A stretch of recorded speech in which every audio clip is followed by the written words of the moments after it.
everyone. So welcome to this video lecture. In this video lecture, we are going to discuss regarding the SHA algorithm in detail, यानी कि SHA algorithm. Okay, so let's begin. तो आज मैं आपको सब कुछ पहले hand written show करूंगी, ठीक है, ताकि आप इस एल्गोरिदम को अच्छे से डिटेल में समझ पाएं because it is a little difficult, लेकिन मैं कोशिश करूंगी कि मैं आपको कंसेप्ट इजीली क्लियर कर पाऊँ. मैं इसीलिए हैंड रिटन आपको समझाऊंगी. So let's begin. तो बेसिकली जो एस एच एल्गोरिदम क्या करता है, हमारे पास एक मैसेज लेता है एज एन इनपुट. ठीक है, ये हमारा मैसेज है. It will take a message as an input. ये है मेरा एल्गोरिदम SHA. ठीक है, and it will generate a fix size hash value of 160 bits. ठीक है, ये fix size hash value generate करता है 160 bit and it will take message as an input. तो ये मेन टास्क होता है SHA. ठीक है, मैसेज को लिया. अब ऐसा ये तो है मेन इसका काम कि ये करता क्या है, ऑपरेट कैसे करता है, अब हम डिटेल में देखते हैं. तो एट इनिशियल हमें इतना तो समझ आ गया that we are having a message as an input which we are going to take, and this message is going to be divided into chunks. मतलब कि हमारे पास इनिशियली एक मैसेज है, इसको हम तोड़ते हैं. ठीक है, छोटे छोटे पार्ट्स में. These are M1 M2 up to MN.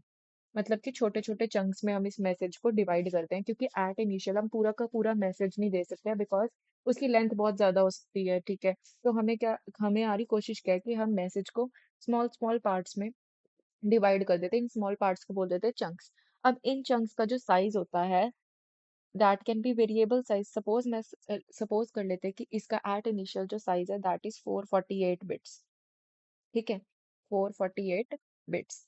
लेकिन अब ये जो है हमारे पास साइज इस तरीके से होना चाहिए कि वो 512 की टर्म्स में आना चाहिए. ठीक है, मतलब 512 होना चाहिए या फिर उसका मल्टीपल होना चाहिए. ठीक है, अगर मैं इजी भाषा में बोलूँ तो 512 लेकर चलते हैं इसके अंदर हम. तो अब इसके अंदर हम क्या करते हैं, लेंथ बिट्स ऐड करते हैं, और जो लेंथ बिट्स का साइज होता है that is always set to 64. ये फिक्स साइज होता है लेंथ बिट्स का.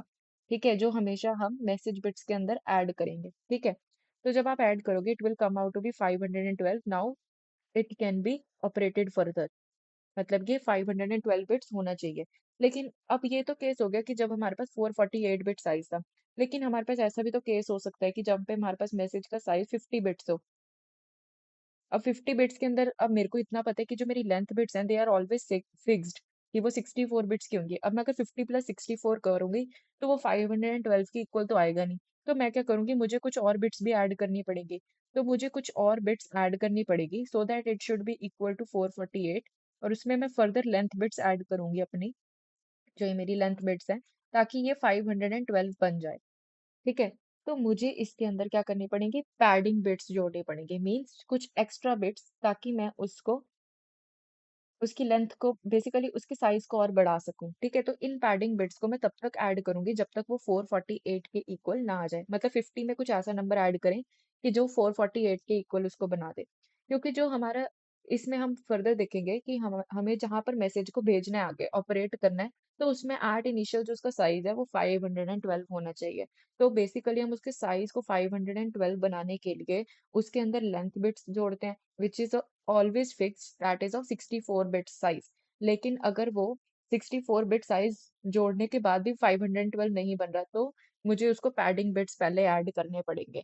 ठीक है, तो ये तो था हमारा सिंपल एक फर्स्ट चंक की मैंने जो बात करी, सिंपल मैसेज जो मुझे भेजना है. अब इस एल्गोरिदम में फर्दर क्या होता है वो हम देखेंगे.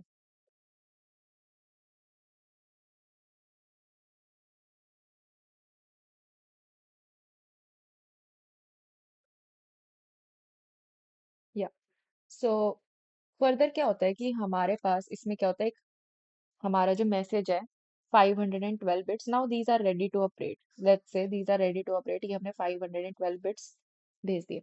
अब हम क्या करते हैं, इन 512 बिट्स को हम मैसेज शेड्यूलर एल्गोरिदम के अंदर भेजते हैं. ठीक है, अब ये जो मैसेज शेड्यूलर एल्गोरिदम है ये फर्दर वर्ड्स जनरेट करता है. टोटल ये 16 वर्ड्स जनरेट करता है. ठीक है, 16 वर्ड्स जनरेट करता है. अगर इसने 16 वर्ड्स जनरेट करने हैं, अब ये 16 वर्ड्स क्यों आ रहे हैं ये भी मैं बताती हूँ. इसका मेन काम क्या होता है, 32 बिट्स ब्लॉक बनाना. ठीक है, तो 512 को जब आप 32 से डिवाइड करोगे then it will come out to be 16, यानी कि टोटल 16 वर्ड्स जनरेट करेगा. और इस एल्गोरिदम में टोटल 80 राउंड्स परफॉर्म किए जाते हैं। 80 राउंड्स परफॉर्म किए जाते हैं। और आर नॉट, और जो आर नॉट की आउटपुट है that will act as an input for R one and so on. इस तरीके से लास्ट हमारे पास आएगा R79। ठीक है। इस तरीके से टोटल 80 राउंड्स परफॉर्म किए जाते हैं। अब यहाँ पर हर फर्स्ट राउंड के लिए वर्ड वन जाएगा, सेकंड राउंड के लिए वर्ड टू जाएगा। ठीक है। W0, W1, W2 and so on up to W72 तक चलता है। ठीक है। अब हमारे पास अगर सपोज 16 वर्ड्स जनरेट होते हैं लेकिन राउंड्स तो हमारे पास 80 हैं। ठीक है। राउंड्स तो हमारे पास 80 हैं। तो वर्ड्स तो लेकिन 16 है, तो हमें तो 80 वर्ड्स चाहिए होंगे। तो बाकी के वर्ड्स कैसे जनरेट होंगे? And these words should be unique for each and every round. ठीक है। तो अब हमारे पास जो बाकी राउंड्स हैं यानी कि रिमेनिंग राउंड्स हैं, उनके लिए हम देखते हैं क्या होता है। तो पहले 16 वर्ड्स जो हमारे पास जनरेट हुए वो तो चले जाएंगे। ठीक है। W0 से लेके W15 तक हमारे पास फर्स्ट 16 जो वर्ड जनरेट है वो एज इट इज प्रोवाइड किया जाएंगे। For the rest of the rounds we are having a formula. इसको मैं ऊपर टॉप पे लिख देती हूँ because this formula is important. WT equal to WT-16। XOR operation लगाएंगे WT-14। एक्सॉर ऑपरेशन लगाएंगे WT-8। एक्सॉर ऑपरेशन लगाएंगे WT-3। ओके। तो ये हमारे पास फॉर्मूला होता है। ठीक है। जो कि यूज किया जाता है इसके केस में। ठीक है। अब यहाँ पर फॉर एग्जांपल मुझे 17th राउंड के लिए कैलकुलेट करना है। 17 ही चलो 16 ले लेते हैं। 16 राउंड के लिए मुझे फाइंड करना है। तो ये फॉर्मूला में वैल्यू पुट कर दूंगी टी की जगह 16 को। तो W0 प्लस 16 - 14 = 2, तो W2। फिर इसमें एक्सॉर ऑपरेशन लगाया जाएगा। फिर उसके बाद टी यानी कि 16 - 8 इज 8। तो फिर W8 प्लस 16 - 3। ठीक है। तो दैट विल बी W13। ठीक है। तो इन सब में अब ये जॉर ऑपरेशन ऑफ कोर्स हमारे पास W0 से लेके W15 तक तो वैल्यूज ऑफ कोर्स पहले से ही हैं। तो इनकी वैल्यूज को यूज करके हमारे पास फर्दर राउंड्स के वर्ड्स की वैल्यू को जनरेट किया जाता है। अब ये तो हो गया हमारे पास हर राउंड के जो वर्ड्स की इनपुट आ रही है उनको हम कैसे परफॉर्म करेंगे वो देख ले। लेकिन एट इनिशियल हमारे पास कुछ स्टार्टिंग में इनपुट दी जाएगी राउंड नॉट को। ठीक है। और इसकी जो इनपुट होगी वो इधर से ही आ रही है। ठीक है। यहाँ पर एक्सॉर ऑपरेशन लगता है लास्ट में। ठीक है। यहाँ पर लास्ट में एक्सॉर ऑपरेशन परफॉर्म किया जाता है जो आउटपुट देता है 160 बिट का। तो these 80 rounds are going to produce an output for 160 bits। और कहानी यहाँ पर खत्म नहीं हो जाती। ये जो 160 बिट्स है ना, ये आउटपुट है पहले चंक की, यानी कि जो फर्स्ट चंक के लिए आई। ये जो आउटपुट है वो नेक्स्ट चंक को दी जाएगी which will be acting as an input. फिर से दोबारा ये 80 राउंड्स परफॉर्म किए जाएंगे। ठीक है। अब हमने देखना है कि इन राउंड नॉट से लेकर राउंड वन तक क्या चीजें परफॉर्म होती हैं, क्या फंक्शन परफॉर्म होते हैं, उसको डिटेल में देखते हैं। तो ये मैंने लिखा हुआ है, तो आप ये देख सकते हैं। तो एट इनिशियल ये जो A B C D E values है, अब इसमें हो क्या रहा है, एट इनिशियल स्टार्टिंग में ये हैश वैल्यूज दी जाती हैं फॉर द राउंड R0। ठीक है। तो ये आपने देखने हैं और ये जो कीज मैंने यहाँ पे लिख रखी हैं, these are the keys which are going to be operated for each and every round. तो ये की हम यहाँ पर प्रोवाइड करते हैं। ठीक है। ये कीज हमें एट इनिशियल देनी पड़ेगी for each and every round. अब जो ये आप देख सकते हैं कि जो राउंड नॉट से लेकर राउंड वन के बीच में कुछ ऑपरेशंस परफॉर्म हो गए, those are these operations A B C D E। जो A B C D E है, they are having the block size of 32 bits which are going to, जिसमें जो B C D है basically they are going to interact with the function F।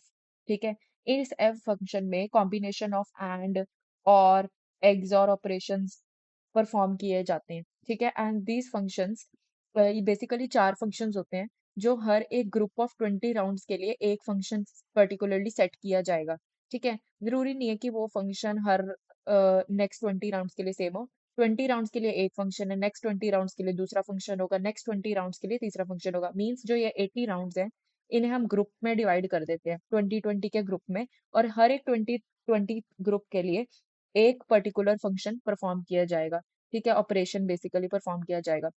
ये basically एक diagram है जो आपको operation के बारे में समझाता है। सो बेसिकली आपको बस ये डायग्राम दिमाग में रखना है। इसमें जो हमने वर्ड्स जनरेट करे वो इधर एज एन इनपुट दिया जाएगा की, और बेसिकली जो ई, आप इसको कैसे याद रख सकते हैं कि जो बी सी डी है they are going to interact with the function. जो ए है that is going to perform 5 left circular shift, ठीक है। एंड बी जो है वो 30 टाइम्स लेफ्ट सर्कुलर शिफ्ट परफॉर्म करेगा। जो ए है इनपुट, इसकी जो आउटपुट होगी वो नेक्स्ट के लिए जाएगी, जैसे कि ए बी में जा रहा है, बी सी में जा रहा है, सी डी में, डी ई में, एंड ई भी कुछ ऑपरेशंस परफॉर्म करके इसकी जो आउटपुट आएगी वो ए में जाएगी। तो ये एक राउंड में आर नॉट से आर वन की तरफ सपोज जब आप मूव करें तो एक राउंड में परफेक्टली ये ऑपरेशंस परफॉर्म करते हैं। तो आप सोच सकते हैं कितनी ज्यादा सिक्योरिटी होगी इसके अंदर। So this is how all the SHA algorithm works in detail. Okay. So this was all for this video. I hope you got the concept. अगर आप इतना भी एग्जाम में अच्छे से एक्सप्लेन कर पाते हैं then it is well enough. Thank you.